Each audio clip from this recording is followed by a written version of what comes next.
Raoul gave a firm flick of his wrist, urging the old horse to pick up his speed. The steed's response was a lazy flip of his tail, idly attempting to swat the buzzing flies from around his hindquarters. The hum of insect wings was almost melodic, accentuated by the chirps and whistles of nearby birds and punctuated by the slow clop, clop, clop of the ancient stallion's hooves against the paved road. Despite the animal's advanced age, the horse, who Raoul had secretly named Viejo, became a dependable companion throughout their journey, pulling their small wooden cart with relative ease. He was, however, prone to veering off course to eat any patch of grass that they came across, delaying them if Raoul didn't hold him in line. This didn't leave the archer much time to rest, as it was imperative that they reach their destination as swiftly as possible. He couldn't blame the old beast, as the oats Raoul purchased in the last populated village dwindled quickly, and the creature was expending much more energy than he was used to by pulling the rickety cart. But time was of the essence, and Raoul couldn't let him graze nearly as often as he would have liked. The day was warm, as most of them had been since leaving the borders.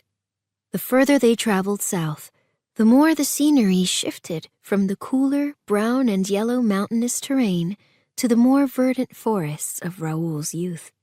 Even the sounds changed throughout their journey. All around him, he could hear the rustling of trees and bushes, the noise rounder and fuller and somehow wetter than the crisp crinkling of fallen leaves and dry grass that they passed through in the north. Over time, the grunts, snorts, and clucking of livestock transformed into the screeches of monkeys and squawks of macaws.